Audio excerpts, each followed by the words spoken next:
Welcome everybody to SIETAR UK's first event of 2022. As you can see, we've invited Rob Gibson.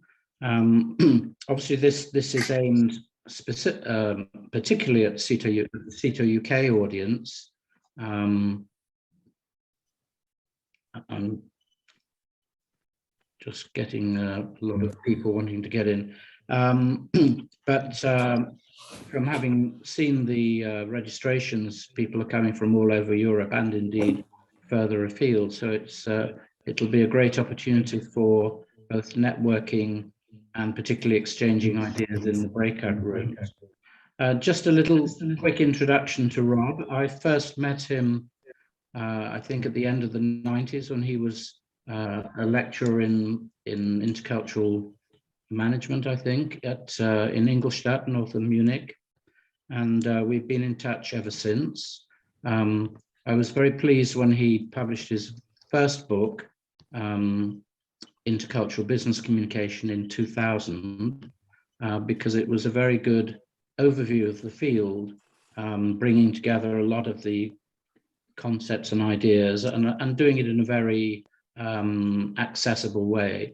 And when I later started running train the trainer courses for intercultural trainers, we always gave Rob's book as a pre-course reading suggestion. And so it intrigued me last summer when I heard he was about to publish a new book 20 years later. It would be an opportunity to invite him here and to get him to reflect and to get us all to reflect on the changes and developments in the intercultural field in those 20 years, in addition to just talking about what the book covers.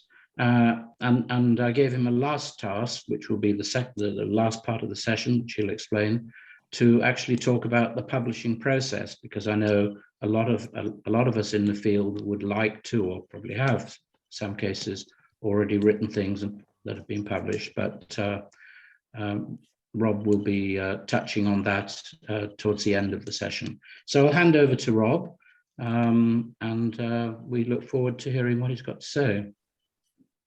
So thank you very much, Adrian. It's a great pleasure to join you. And yeah, I also very much appreciate the work that Adrian has done over the years for the intercultural field. And I've heard many talks by him and know how involved he's been in SIETAR.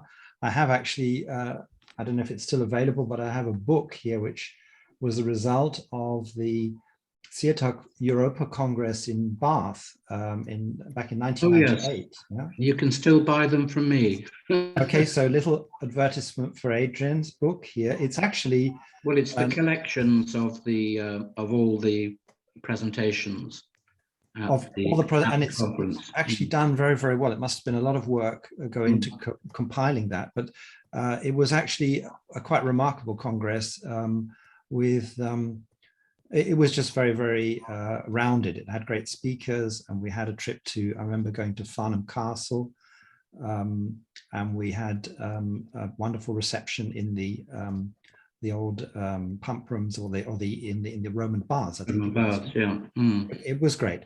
And I don't know if Phil O'Connor is here as well. He was on the list. He should be here. Yeah, he should be around. He's also, I associate him very much with this work. So actually, this is a little bit of a secret advertisement for SIETAR. If you're not already involved with SIETAR in some form, do get involved. It's a great network and organization, which I've really benefited from. As Adrian said, I'd like to really do a couple of things tonight for you.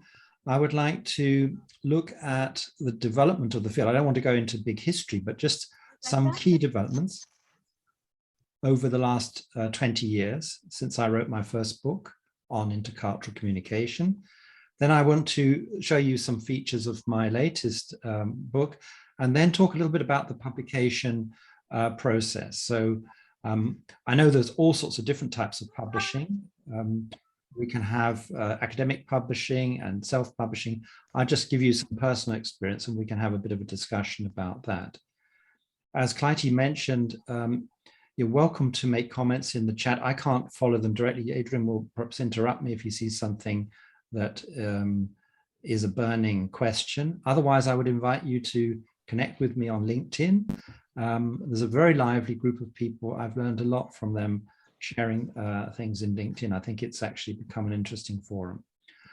Okay, let's have a look then at this development here. So my first, I've written actually in total 7 books, but most of them are about like language teaching. My first book actually was a book which I wrote in 1985, a long time ago, which was a history of Germany, a school book. And that was quite a different thing. I'm very pleased of the picture of the Potsdamer Platz in Berlin. In 1985, that was a wasteland, and now is the center of Berlin again. So that clock has been rebuilt. So I've got a sort of history of writing, but all sorts of different things.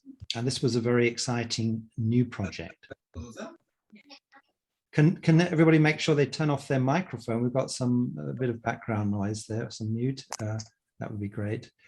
Okay, so that book was published originally in Germany by Cornelsen in 2000, and then it was taken up by the Oxford University Press. They sold it as a book for language teachers, although I wanted it to be more of a business book. And now, after a gap of 20 years, I've written the latest book. So I've been actually quite busy during those 20 years, doing a variety of things.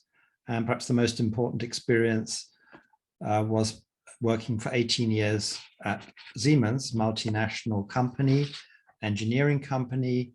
At the peak, when I was there, it had 450,000 people in 190 countries. Now it's been split up into different businesses, but that was an amazing organization to work for. And my job was to run intercultural training, to organize it, and consulting in intercultural business, basically. So that was actually, I retired from there in 2018, but I'm also doing quite a lot of other things. I'm actually a guest professor in Bologna at the Bologna Business School. There you see the wonderful Villa Gusta Villani outside of Bologna, which is actually where they have their business school, and some of my students on the global MBA programs. Very interesting students studying all sorts of different things, from sustainable energy to fashion to actually they have an MBA in food and wine in Bologna, which is an interesting one because that's very important in that Emilia-Romagna region of Italy. Also, tonight, I'm very pleased that Ian McMaster is here. He, until recently, was the editor-in-chief of Business Spotlight, and he published about 70 of my articles on intercultural issues, some of which, the content, of course, I've been able to use in the book. Some of them were more cultural specific things here.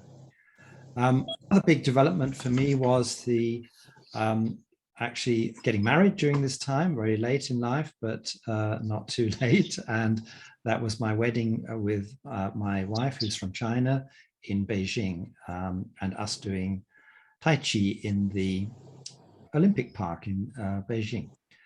Okay, so what I'd like to do now, actually, before I talk any more, I want to do a little bit of a brainstorming with you, actually. I think one of the purpose of these, I've done quite a few of these sessions now for SIETAR and other organizations. I think one hidden element is, of course, the opportunity to network with each other. And so I would like to do take a few minutes to do the first activity here, which is to ask you to think about this question and discuss it with your colleagues. Before I tell you what I think the most important developments are in the intercultural field, and I will go maybe over not necessarily 20 years, but recently, I would like you to think what you think the most important developments are in the intercultural field. So I'm going to just give you a relatively short time. We'll just have 10 minutes for this. And I'm not going to ask you to record what you say or write it down because we really don't have time for that. But just the purpose is to get you thinking and exchanging Afterwards, if you do really want to say something, you can write it in the chat, but it's not going to be where we're going to have all the groups reporting back. It's not possible. There will be, I would think, probably 10 or whatever more groups. Going to be 11 groups at the moment. There will be 11 groups. Yeah. Okay, so we can't really report back from all of them. That's not the purpose. Okay, so I'm going to ask you, Clytie, to trigger the groups, and then you have to about to do it. So yeah, accept the invitation to the group, and we will bring you back together in 10 minutes, and then I will come up with some of my thoughts on this topic. Yeah?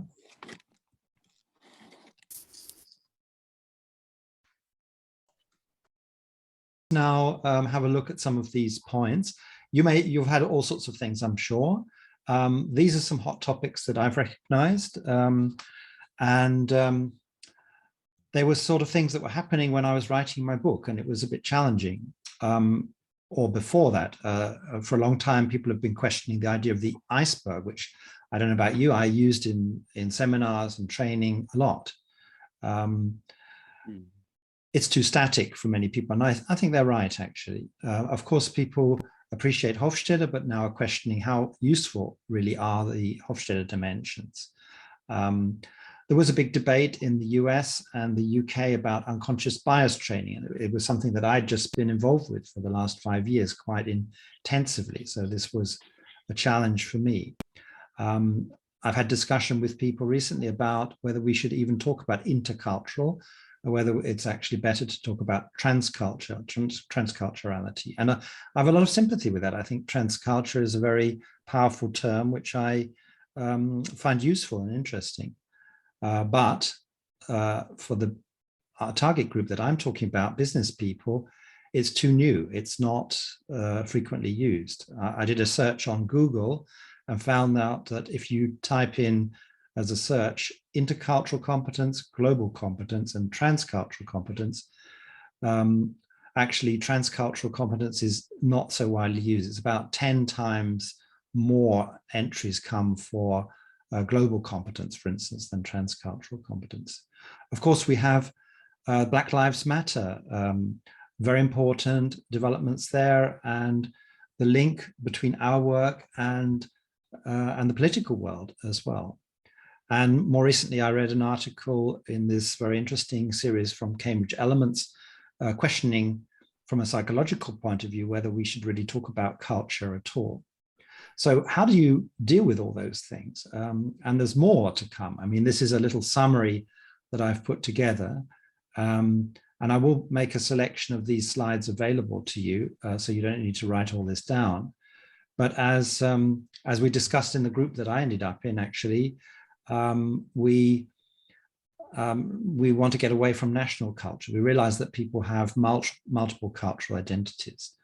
What Stephanie Rache, in an excellent keynote at the SIETAR Valencia conference, which was back in 2015, she talked about people having this, being like Michelin men, having multiple collective, multiple cultural identities, multi-collectivity. So icebergs, Jürgen Bolton in Germany talks about fuzzy cultures. Peter Franklin, who's with us today, and Helen Spencer-Oty, who's very active, I know, in SIETAR UK, stress the idea of context. We have the connection now with diversity, but not just diversity, but diversity and inclusion, diversity, equity and inclusion, diversity, equity, inclusion and belonging. We have work done by people like Perry Hinton in Warwick about stereotypes, which he talked about culture in mind. He questions then unconscious bias. We have Christoph Barmeier in Germany in his excellent new book, which I highly recommend, which is called Constructive Intercultural Management. It's just come out. It was published actually in the UK, is available in English and German. He talks about constructive intercultural management. We have a target groups shifting. I think when I was involved in 2000 or in the 1990s, we were really focused a lot on management in the business setting, or we were focused on students in terms of research. But now I find new groups. After 2015, with the wave of refugees coming to Munich, I was asked to do workshops for social workers working with refugees. I found that extremely challenging. I think I learned more than they did, but it was an important new group. Or also, I've given talks in hospitals in Munich, which is a multinational, multicultural town, challenging how do we deal with patients from different countries, different places with different backgrounds. I was talking to Adrian yesterday about people working with cargo ship crews, working under very different and difficult circumstances in very challenging conditions, very often multicultural teams of people away from home for months on end in incredible conditions. And these are not just nice to have things, these are questions of survival. They have implications for health and safety and for just people surviving and working together in this sort of environment. The basis of our work, research based on interviews, questionnaires, surveys, but now we're getting really very interesting ideas from neuroscience. How does the brain work? How does the brain filter our cultural information that we get? Again, something in the group that I was in, we discussed briefly was the move in training, of course. Different ways. Of course, the pandemic has accelerated this, but even before that, we were doing virtual training, mentoring, coaching, or what at Siemens we were calling learning ecosystems. I want to say a bit more about that later on, because I think that's a very important, very important concept. And then we have the last area, which I think is where there's a lot of work still to be done, is changing our perspective. So traditionally, I think a lot of ideas in the intercultural field have come from the US and from Europe, particularly fertile areas like Netherlands, UK, a lot of work in Germany too, which is actually not so known in other parts of Europe and in the UK, has influenced me as I live in Munich. But we're lacking a diversity of perspectives, and we need, I think, to move towards having not just one paradigm, but multiple paradigms. I want to say a little bit about that at the end. So what do I do in my book to address this? I try with the book, actually, which is designed not necessary for academics or for researchers, but it's designed really for business people.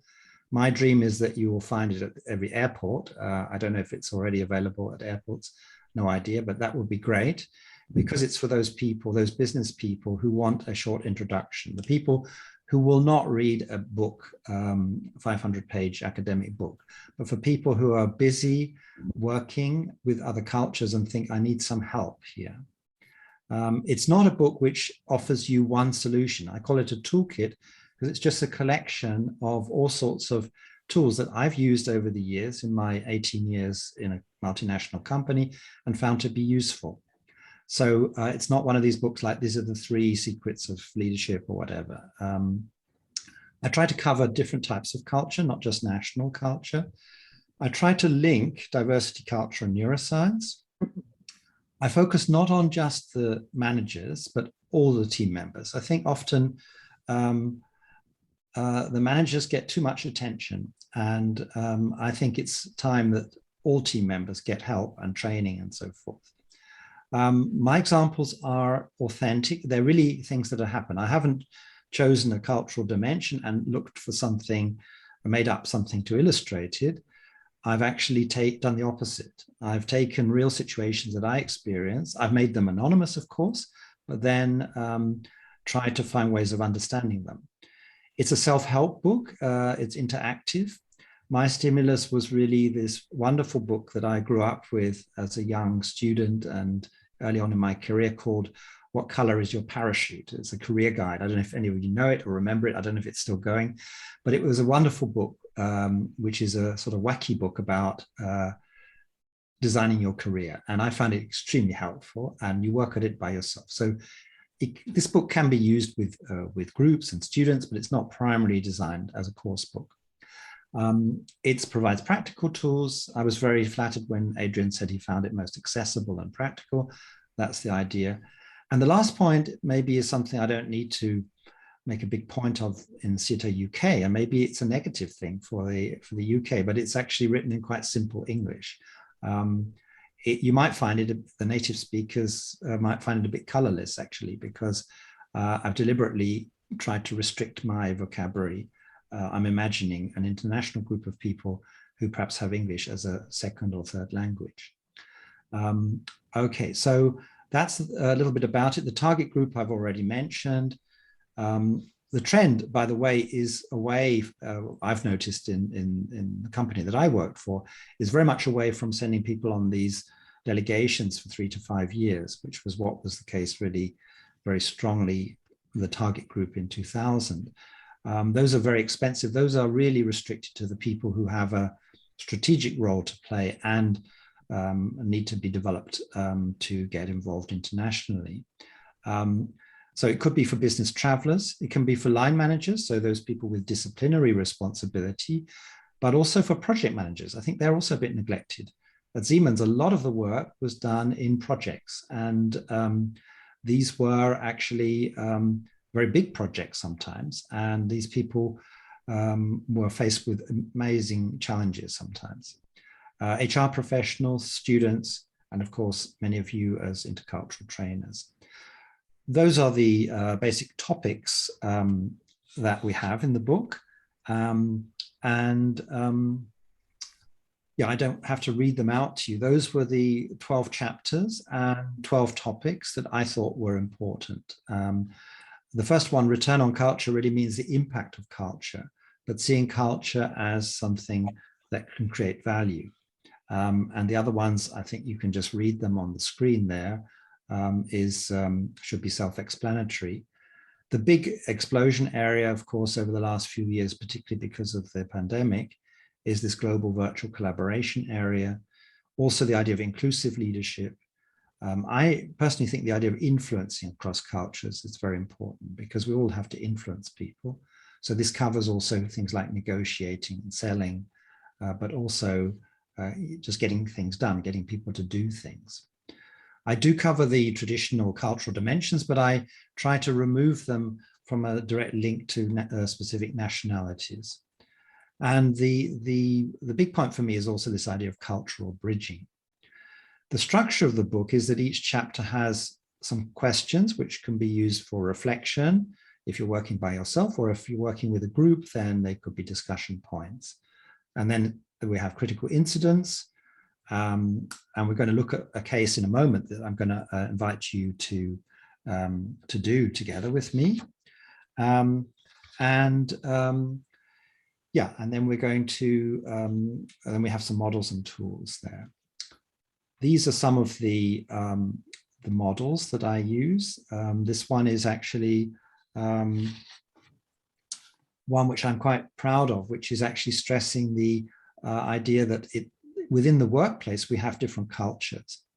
I first discovered this idea basically when I was working with software architects, and I was asked to do a course, Intercultural Sensitivity for Senior Software Architects. It was part of a development certification for this group of people who were very, very important for Siemens. They were, and it was great to work on it because they had a very big budget actually for training, because these people are so crucial, the top senior software architects. And when I saw the participant list, I got very excited because they were from all over the world. They were from India and China and US. It was like out of a textbook. I thought, wow, we can talk about all these national cultures. I realized very quickly that actually that was not the issue with them. Their issue was dealing with other work cultures. Their issue was dealing even with hardware people. That was like a completely alien culture to them, and much more dealing with some of their clients who were, for instance, HR. We had a big HR project, and there were two worlds, the HR people and the software people. So I started looking at that and defining these cultures at work. So it could be the sector you work in. Finance is different from engineering, from pharmaceuticals, corporate culture. You can read all the other ones here. Particularly interesting, I found, were the different sites. Even in the same company, if I went from one site to another site in Munich, there was a different culture, a different way that people behaved, different way that people dressed, different way that people dealt with each other, socialized with each other. So those are some of the things I look at. And I then try to integrate that into this so-called diversity wheel, which many of you, if you're into diversity, you'll be very familiar with. It's adapted from the model by Gardenswartz and Rohr. It's actually used by the lobby group in Germany, Charta der Vielfalt, Charter of Diversity, as a basis for their work. And it defines in 3 circles, basically, different types of diversity dimensions. In the middle, there's circle 1 in the center. First of all, there's the individual with their own unique personality. But then you move into this circle of basically things that are very hard to change or have a limited ability to change. Of course, your age does change, but you can't influence how it changes. The second circle is things that are more easily changeable. And the third circle is basically elements of the work culture that I mentioned in the previous slide. So my feeling is, my idea is basically, well, let's treat these like cultures. So national culture is there, but it's only there with all these other things as well. So we can't, if we talk about China, we can talk about some trends in China and as the Chinese nation, but actually we need to know about all these other things as well to understand this individual or this team or this Chinese organization. The other basic concept, which is the sort of core concept, is this idea of bridging cultures. Again, this is not new. This is really based on 2 models, which I've tried to combine. Perhaps the combination is new. The bridging model, I've taken the one by Di Stefano, which is called MBI, Mapping, Bridging, Integrating. And I've linked this with a so-called 3-factor model, which was developed by Christoph Barmeyer and Ulrike Haupt in Germany, which stresses the idea that culture is not isolated, but we have to consider the context and the situation. So what you see, this diagram looks very simple, but actually quite a lot of thought went into this. And I'm very pleased to have a very talented graphic artist who was very able to simplify things. Is basically, if you think of 2 cultures, have this wheel of difference at the bottom. That could be an individual, could be a team, could be an organization or a company. And then you have them meeting and you have a particular context. So this could be the context of a recession, or it could be a context of a pandemic, for instance. That's going to affect how we behave a lot. And then you have a situation, which is actually could be a meeting, could be a negotiation, could be a merger or acquisition, could be a sales pitch, whatever. And the idea is that you need to scan culture 1, first of all, in step 1. Step 2 is scanning culture 2. Step 3 is trying to identify similarities and differences. Step 4 is agreeing then on a common vision. And step 5 is implementing whatever you've decided to do. So that's my basic thing. You could also say this is very static, but I would argue that actually the 2 places are like living organisms as well. So I do take the point that it could be seen as a bit static, but it's basically, I think, quite a useful model for thinking about building constructive relationships and collaboration for mutual benefit. I mentioned before this idea of the learning ecosystem, and basically this is a toolkit within the toolkit. And this is what I saw developing at Siemens when I left. They developed so-called learning worlds. So moving away from just having like a catalog of training to saying we need to create online and outside of that a learning environment which uses various different sources. So it could be training, and training itself could include mentoring and coaching. But also we need to bring together easy access to, for instance, testing. This could be Myers-Briggs or something, or it could be an intercultural assessment development tool.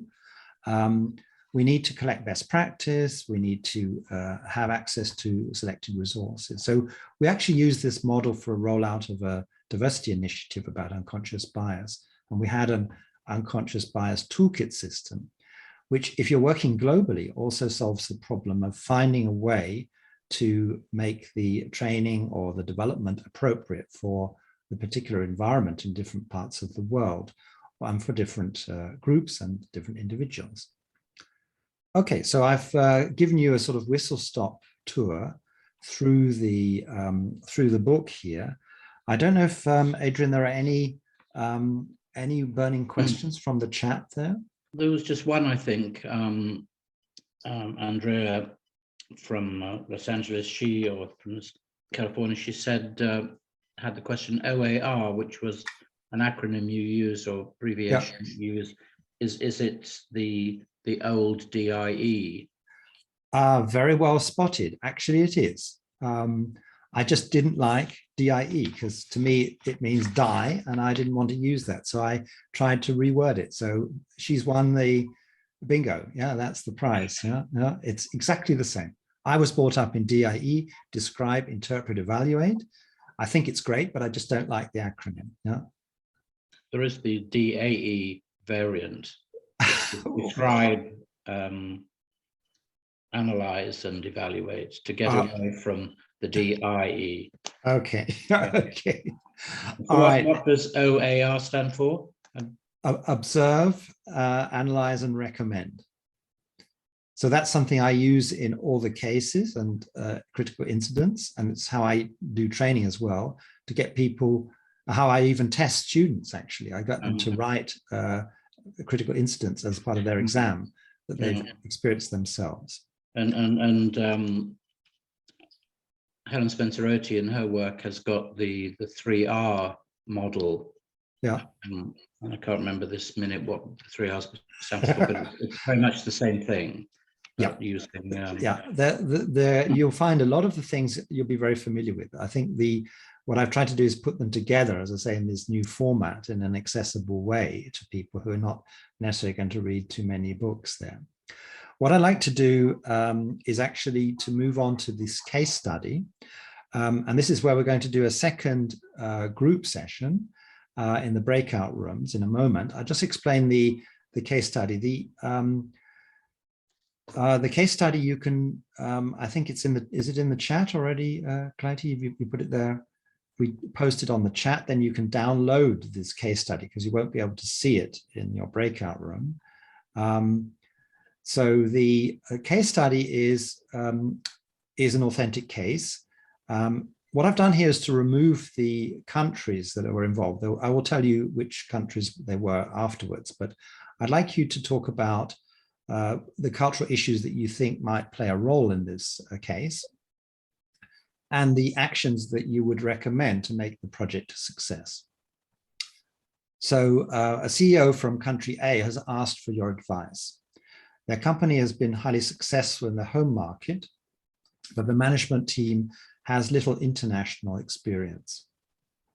They've taken advantage of government subsidies to build a factory for the production of batteries for electric cars on a greenfield site in country B. The site, which is just outside a town with a population of 30,000, is well connected by road and rail to the main customers. The customers, by the way, of course, are the automobile companies. They plan to bring 300 technical experts and managers from country A and to hire about 1,500 local employees for a wide range of positions. So they've come to you for advice. Well, what do we do? What cultural things might we need to consider? How can we make our project successful? Okay, so I'm going to ask this time, Clytie, I think we will, looking a little bit at the time, we just have 10 minutes for the second one as well. Okay, 10-minute breakout rooms. You will get a new group, so you'll be with other people that you didn't talk to before. Again, we won't be able to have feedback, unfortunately, from all the groups. There's too many. There will be 10 groups or whatever. So, but just, I will then present you some of my ideas. And if you want to add, you're welcome to add that in the chat. Okay, so are we ready to launch the groups? Off we go. So it'll be 10 rooms. For the last half hour. Yeah. Okay, great. So I hope that you had a good discussion. I also joined a group again, and it was very interesting ideas that we came up with in the group. And I think some people got quite close to knowing what this was about. This is actually based on in fact, according to the data that I have, this is the largest. Now they have about 30% of the world market in lithium-ion batteries. So these EV batteries, they're called contemporary Amperex technology. They are a Chinese company and have grown very rapidly over the past 10 years. And the case is based on them. They decided a couple of years ago they were expanding globally.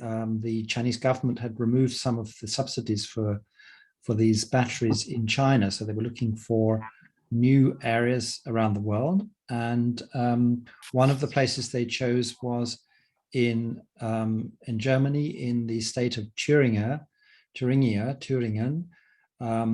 near Erfurt. It's a small place called Arnstadt.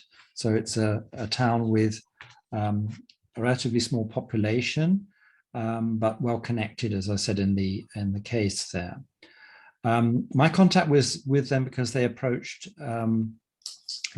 my wife, who's also a trainer and an expert, obviously, on China, as well as on logistics and project management. And they asked for if we could provide them with interview training, intercultural training for interviewing in the recruiting process. And we thought this could be very, very interesting. I thought, okay, we'll make an offer to do this training. We actually ended up not offering to do the training because we found out that what they really wanted was not really intercultural training, or whatever you like to call it, cross-cultural training.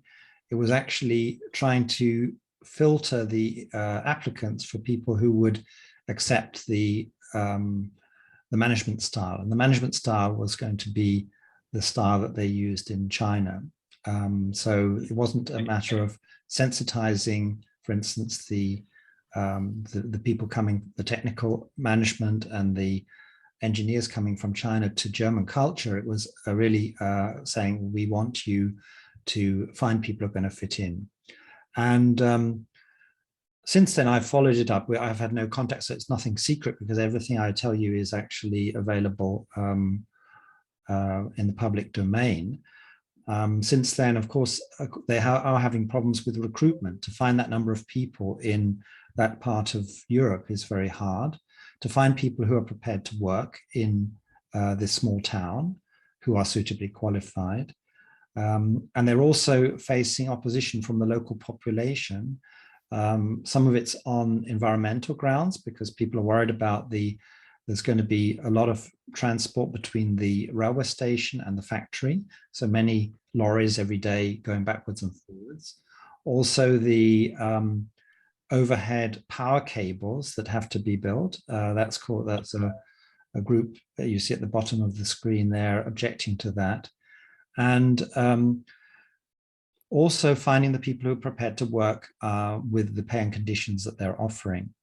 So in a way, it's an opportunity. It's great, supported by the German government and the EU, a great opportunity for economic expansion.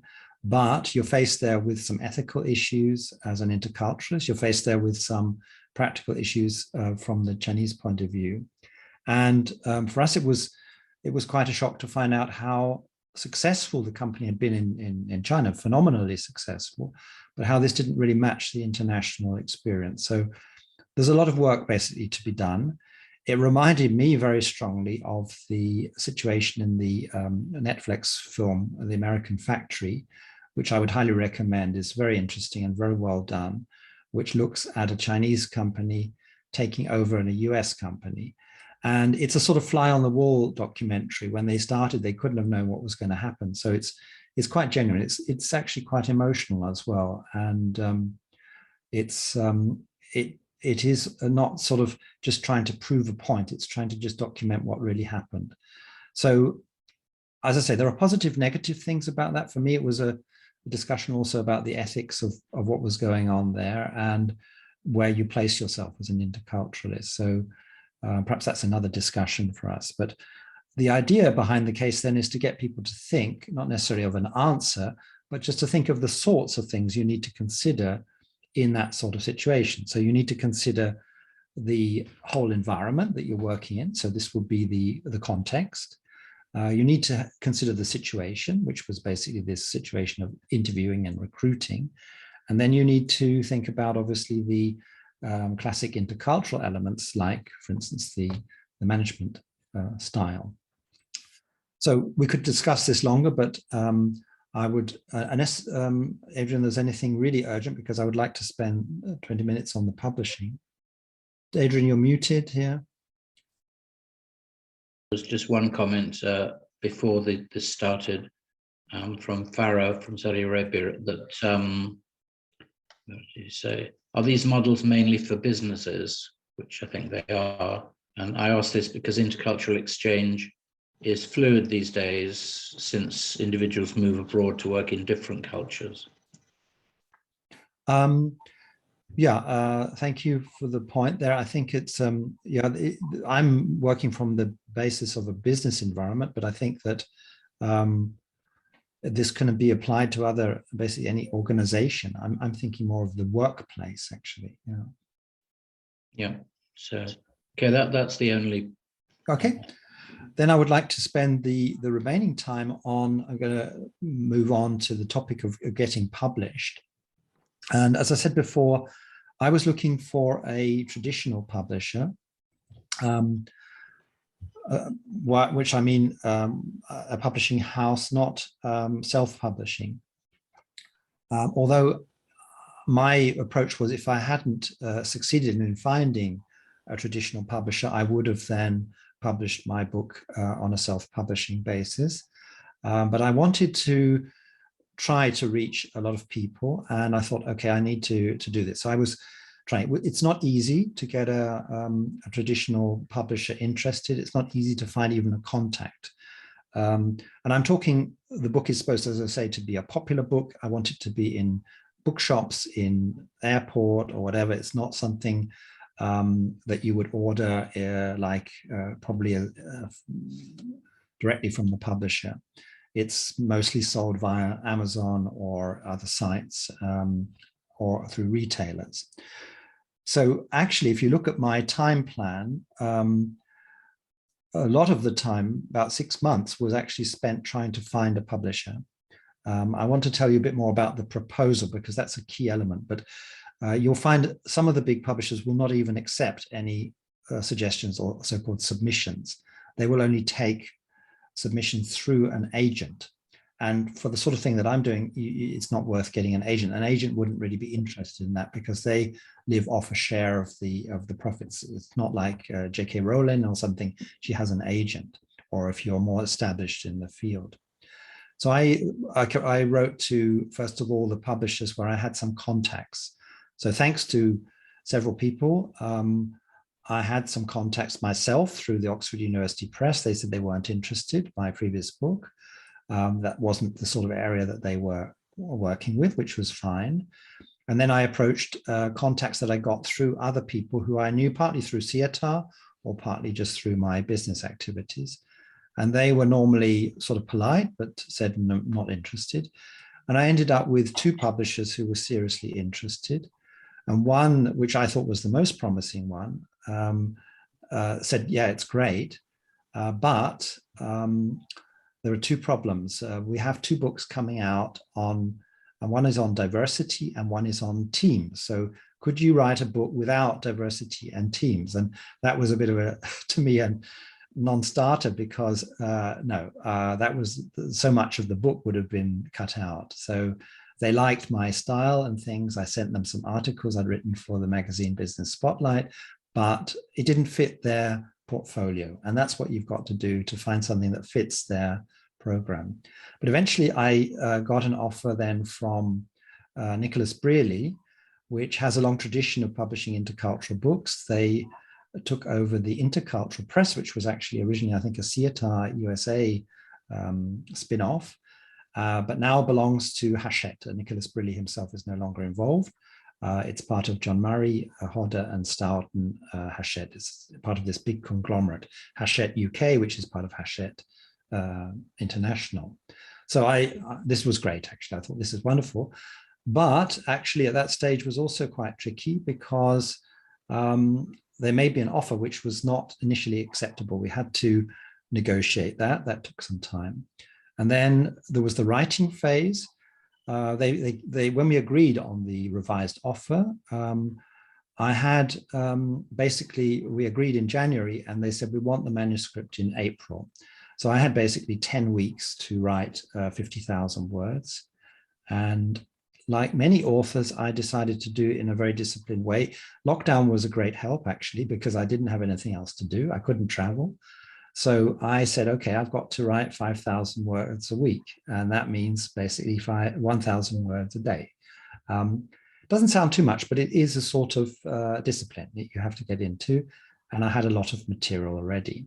Then you send it to them. They do the so-called developmental editing. That's the structure. That was quite quick. The copy editing, that was where I was very pleased to be with a big publisher, because they did that very thoroughly. And they had some wonderful editors. I had somebody actually who works for Lonely Planet. And she made some very interesting comments on the content as well, actually, not just the strictly the typos or whatever. And then there's typesetting, then there's proofreading, and then you produce an index, which the publisher actually did. And the final stage then was which is sort of normally quite exciting, publication in the UK.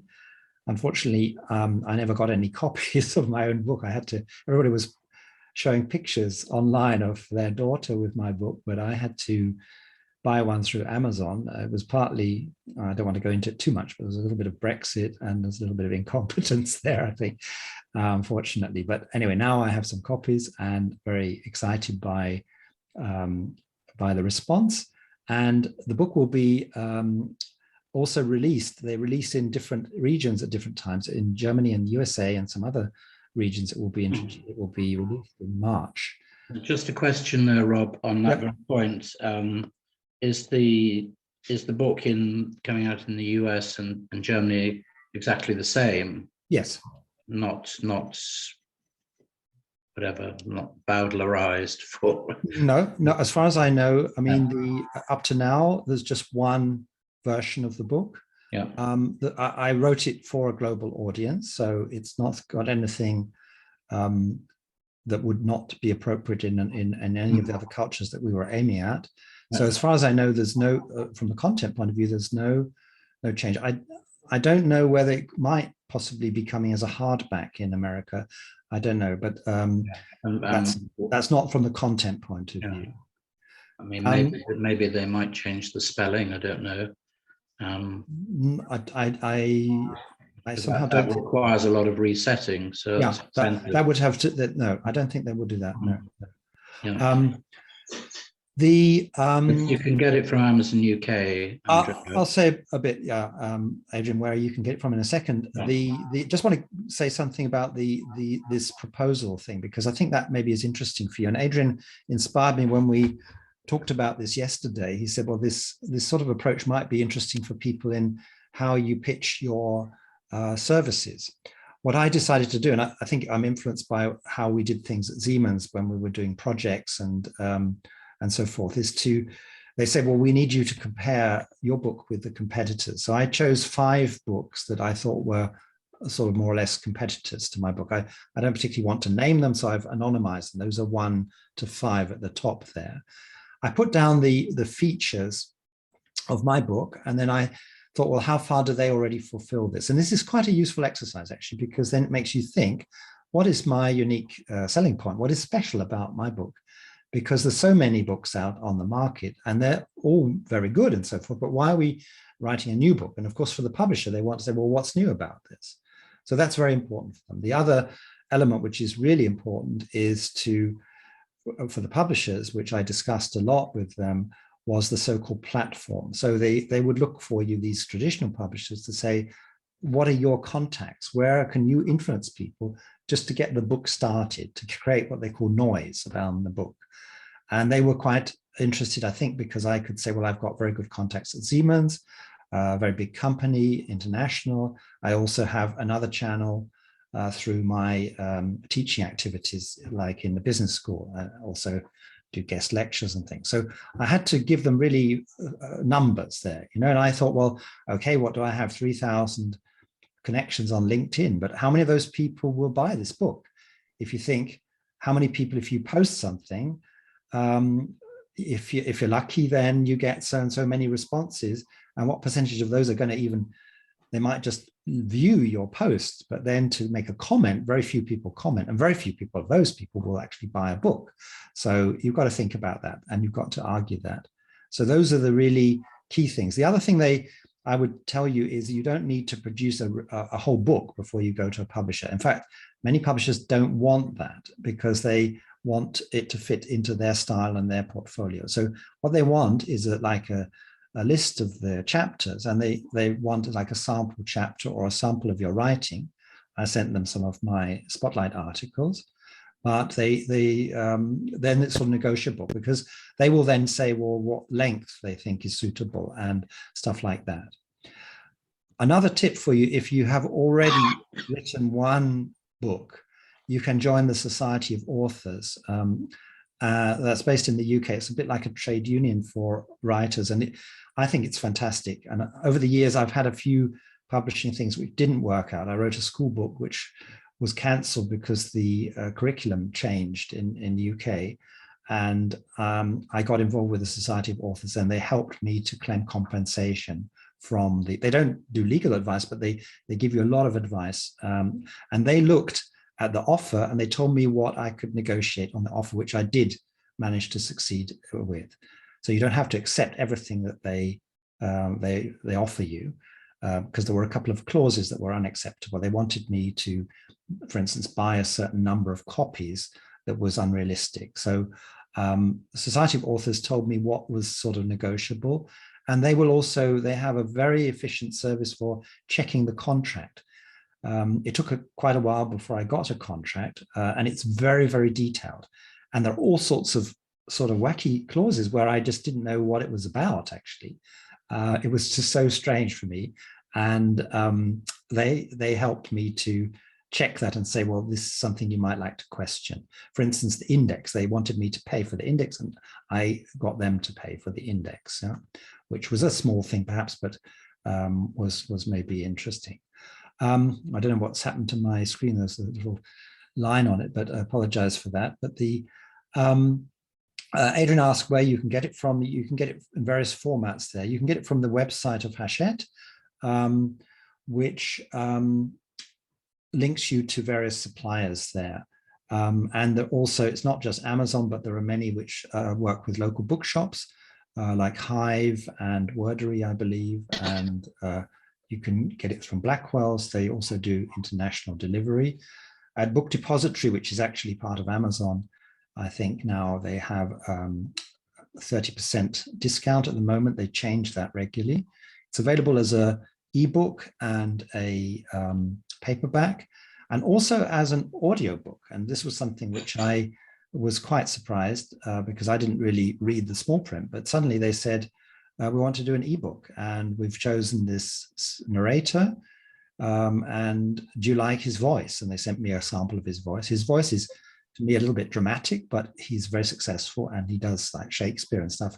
He's quite well established, and so we have an ebook. And the ebook, I just looked at you can track these things in Amazon. It's doing very well in Germany, actually. Everybody's buying this audiobook. Yeah. Do you mean the audiobook? Audiobook, yeah, audiobook, sorry, yeah. Yeah. So the audio, I didn't realize this. I'd never thought about this at all. I never intended this or aimed to do this, but I think there are a lot of people, perhaps business people, who do listen to it when they're traveling or when they're doing maybe exercises at home or something. It seems to be a popular thing.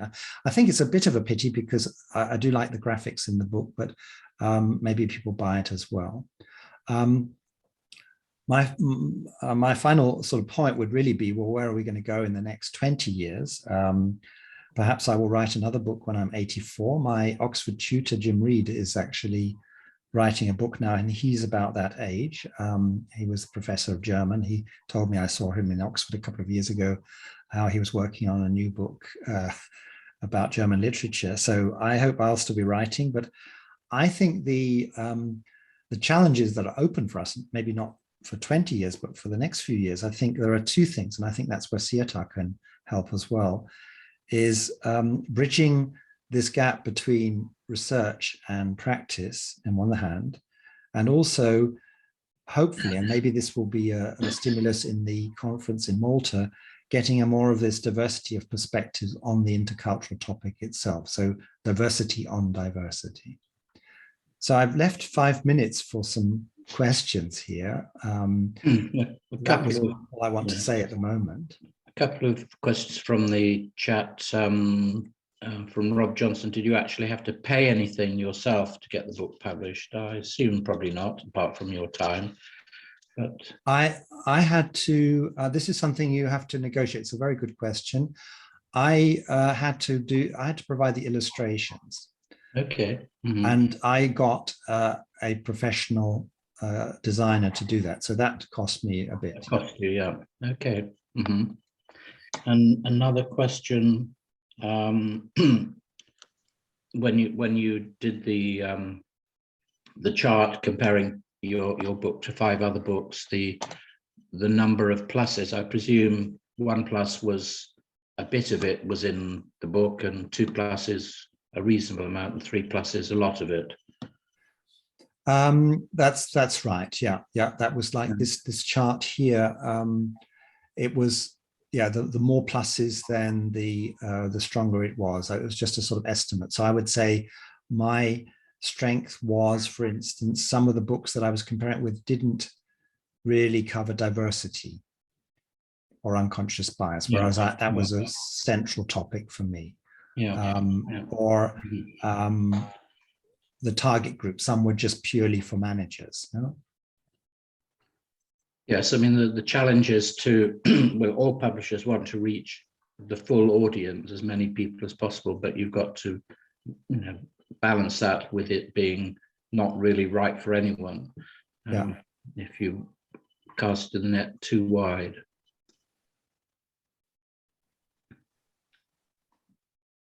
Okay. In terms of the chat, there's nothing else, I don't think, apart from a lot of thank you very much. So I'd certainly like to thank you very much, Robert, for coming or projecting yourself from your living room or your Zoom room, and a really interesting overview of how you got the book published, but also what's in it and how it reflects the changes and developments in the field since you did your first book, which is really very different. But it's interesting to compare the two as to what the focus was 20 years ago and what the focus is now. So that's been great. And you've mentioned a couple of times the forthcoming Congress, the SIETAR Europa Congress, which is due to be held in Malta from I think it's the 18th of May for 3-4 days. Hopefully it will take place. Malta is in reasonable condition COVID-wise, but it's also going to be a hybrid event with an online part as well. We're still working on how to get that really to gel together, but more information will be coming out in early February on the SIETAR Europa website. And I noticed, Adrian, there's a question about the slides. How does that work? The slides will be, well, Clytie will maybe answer that. You're going to provide a selection of slides, not the full. That's right. There's a couple which I don't want to share for more or less copyright reasons, but I want to give you some of the key things and some of the references that I mentioned. Yeah. I think that may be useful for you. So I would send them to Adrian, and you will, and we will put them on the SIETAR UK website in the public area, so you don't have to be a SIETAR UK member with a password to get into it. We'll have the recording in the members only area, but the slides, at least initially, will be available in the public area, and then we might move them to the members area after a month or so. Am I right, Clytie? She's still there? Yeah, that's fine. Yeah. Okay. Great. Well, thank you again, Robert.